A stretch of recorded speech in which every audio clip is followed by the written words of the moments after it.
Welcome to the Paths We Take podcast. I'm your host, Jordan DeSange. Let's hit a path. Hey there, and welcome to another episode of The Paths We Take. And today's episode, we are going to go back to the OG days, the days where I just chat. We are going to chat through life, chat through there is a lot coming up for myself when it comes to racing, when it comes to training, business. And yeah, we're just going to spend a good 10-15 minutes chatting. So the first thing that I wanted to bring up, it was a huge weekend with triathlon. We had Ironman Cairns. We had a few Ironmans out in Asia, and Australia did pretty damn good. Of course, Ironman Cairns, it being an Australian event, an Australian took it home. The full Ironman, we had Nick Thompson, who absolutely abolished the course. He did a swim of 50 minutes and 19 seconds, a bike of 4 hours, 10 minutes, and a run of 2 hours and 44 minutes. Now, if you are listening and you are not sure what a full Ironman is, it is hectic. It's essentially just under 4-kilometer swim right into a 180-kilometer bike ride, right into a full marathon, which is 42.195 kilometers. So the fact that Nick ran a full marathon on 2:44, in social media these days, there is this whole, I want to run a sub-3 marathon. Everybody is after this sub-3. But then you have Nick, who finished a full swim and a full bike ride and ran probably, what is that? That's around a 3:40 pace, I believe, to finish a full marathon at 2:44. That is phenomenal. And it just brought me to think that I think triathletes, running has exploded in the last few years. It's no secret about that. And triathlon is starting to explode a little bit more. And I feel like triathletes are kind of the unsung heroes. Not a lot of people realize how quick and how talented and how fit some of these triathletes are to be preparing 3 sports. Whereas in running, of course, we're just running, but also to be spending, some triathletes spend double the amount of hours. For this last marathon block for me, I've been training maybe 9 to 10 hours, but when I was training for a half Ironman last year, I was pulling about 16, 17 hours, and I can only imagine what that would be like if I was training for a full Ironman. So I think I give triathletes props just for that. The preparation and the time it requires for triathletes, and a lot of triathletes, I might add, are working full time. So needing to put in that work on top of everything else that they're doing is just phenomenal to me. So to have an athlete like Nick run a 2:44 marathon, I could only imagine what these Ironman athletes are or would be pulling if they were in just a marathon event. It's just mind-boggling to me how quick some of these athletes are. And again, I think a lot of people don't realize that. A lot of people in the running scene don't really follow triathlon and don't really understand that, or don't really realize the numbers that these triathletes are really pulling. So yeah, that was I feel like a huge kind of story in the triathlon scene. And then out in Asia, we've had him on the podcast before. Jed Radbone ran and finished and won the Ironman 70.3 Gauziong out in Asia. So phenomenal performance from Jed as well. Again, taking the championship, or taking the gold, I should say, home. It's was a huge weekend for triathlon, and congrats, Jed. So yeah, that was like just something that I thought would be interesting because it's been in my mind the last couple of days, or since yesterday again, I guess, was the 70.3.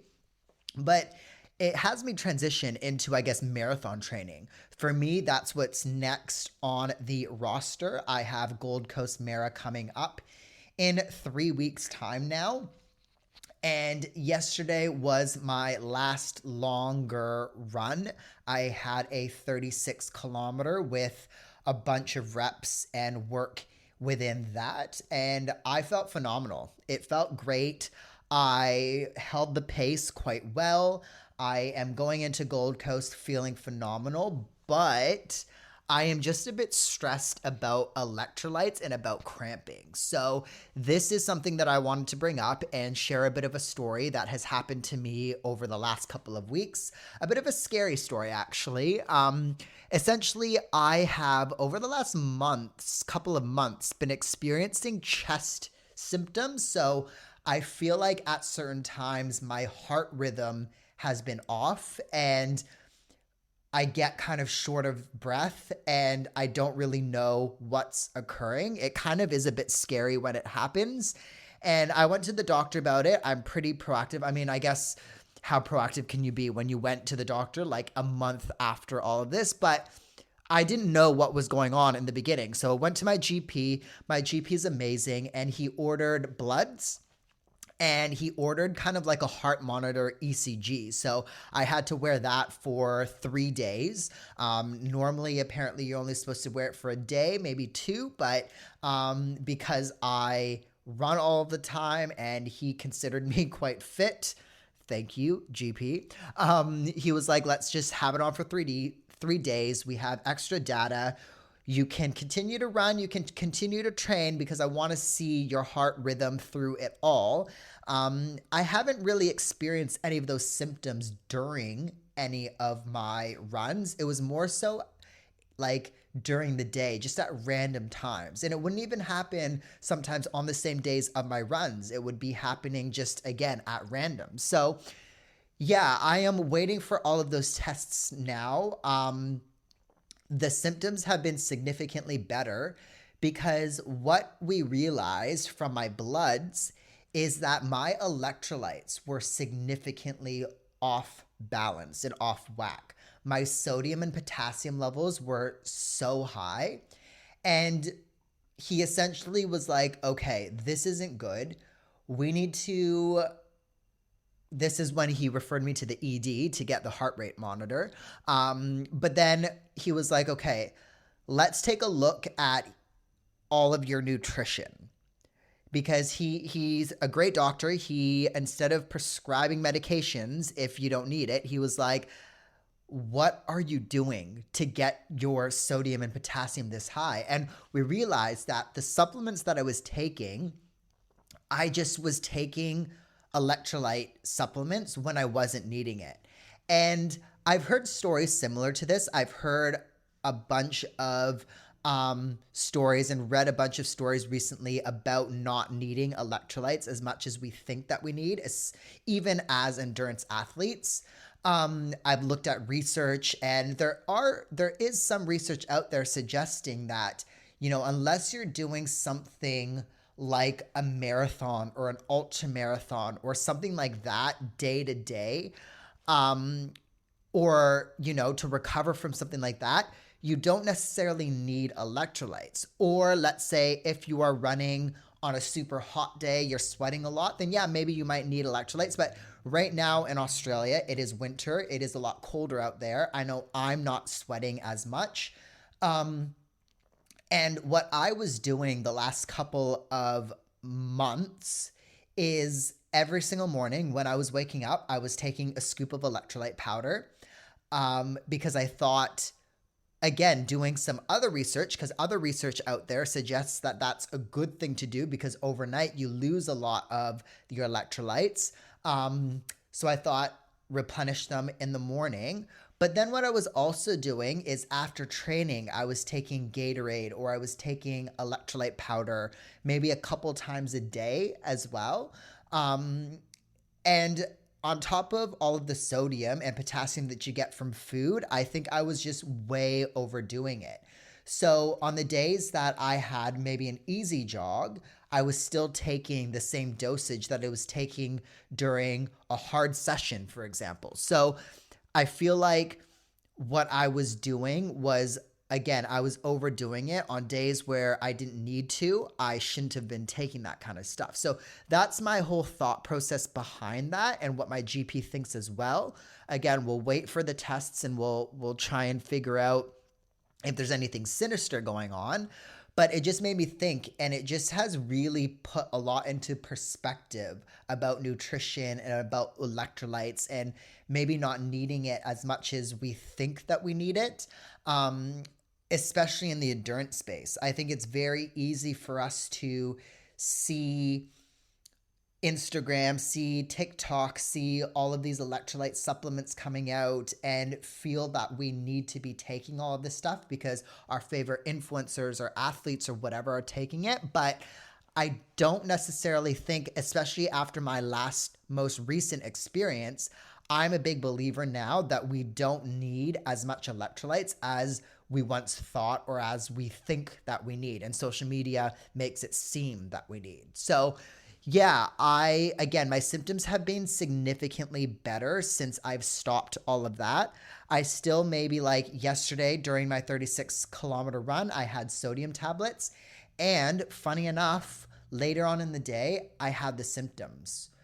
So maybe it could just be a coincidence. I don't know, but I haven't had symptoms for the last week and a half ever since I stopped taking electrolytes altogether. But then I took 2 sodium tablets during my 36 kilometers and the temperature wasn't very warm. I probably didn't sweat as much as I would sweat in the Gold Coast, for example, for the Gold Coast Marathon. So maybe I didn't need the electrolytes.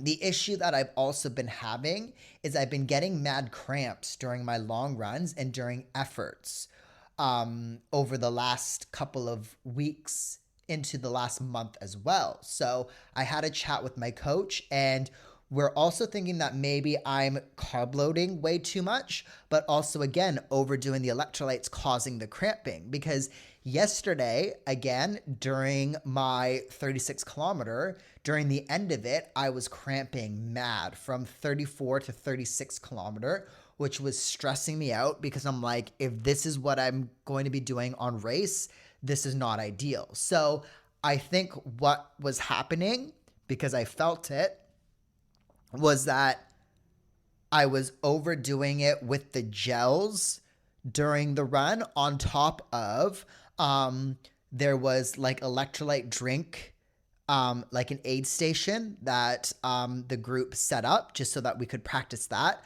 So taking that on top of the gels, on top of the sodium tablets, because I didn't feel the greatest. My stomach didn't feel the greatest after the first sodium tablet. I felt a bit bloated and yeah, I'm pretty sure that is what's happening. So again, I'm a bit stressed. I'm going to maybe try and chat with coach again before Gold Coast. I think I'm going to stick to just gels during the Gold Coast. And then during the aid stations, I reckon I'm going to stick to just water. If I get any cramps or if I feel a cramp coming on, I reckon I'll have a cramp fix sachet on me just in case. Historically, in the past, I've used that and I've been fine. The only issue with that is it gives me mad heartburn. So there's a lot going on right now. It is a very stressful time for me, but I think like I wanted to bring this up because it's just important for us to be testing out this kind of stuff well before your marathon. Unfortunately for me, this stuff has all just come up in the last month or so, so it doesn't give me a long time.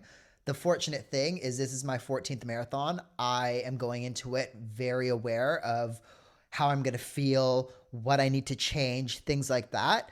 But if it is your first marathon coming up this year, make sure you are testing out this stuff well in advance. Your salt tablets, your gels, your electrolyte drinks, your hydration, your carb loading, everything. Make sure you are testing out, you are figuring out what works for you, because the last thing that you want is for all of this to be an issue a month before your run, and then there's not a whole lot of time to change it up. So yeah, and then like maybe talk with your GP or your dietitian before you're taking any supplements. I'm a big believer on that now. I feel like a lot of us take things, myself included, that we don't need, and maybe chat with your dietitian on whether a bloods is appropriate, just so that you can actually track what you need and what you don't need. So yeah, that is kind of in the back of my mind. And then business on top of that has been busy lately. The Kova House has just released a brand new t-shirt. We have new singlets coming out. And I've just been kind of like working on that behind the scenes.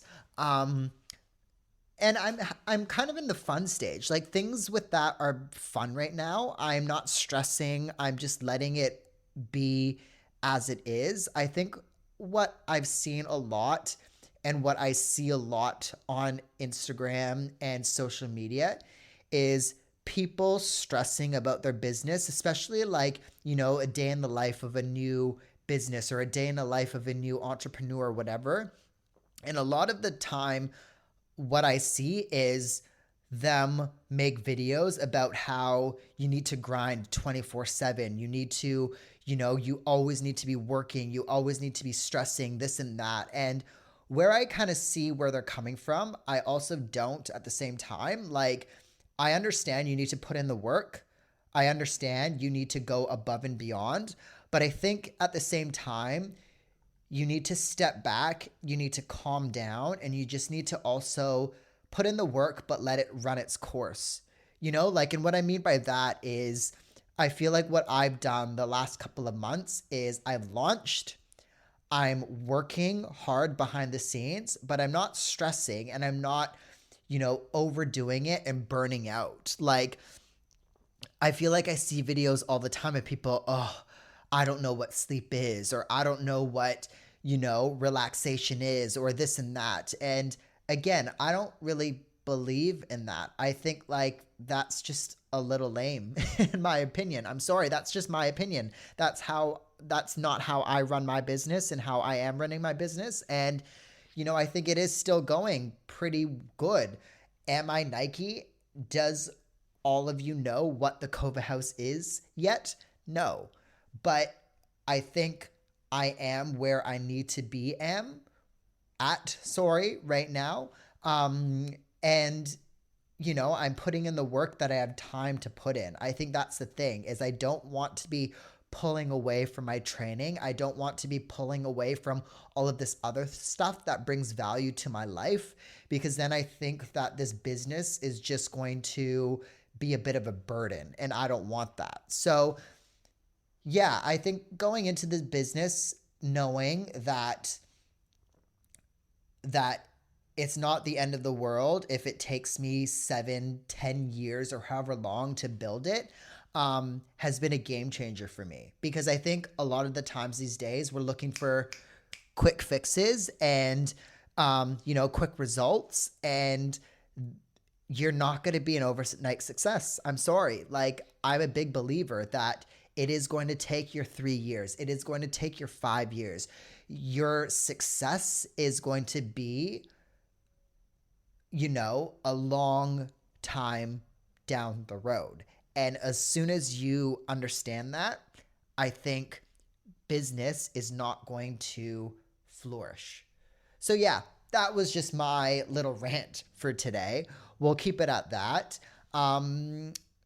I think I'm going to be doing these solo episodes again a bit more frequently, especially through the next couple of months, because it just puts a lot less burden on me with guests and recording and editing and stuff like that. But also going back to the OG days, this is what I did every couple of weeks. And I think it's just a great way for me as well to reflect and to deload. And yeah, that is it. So thank you for tuning in, and I will talk to you in the next episode.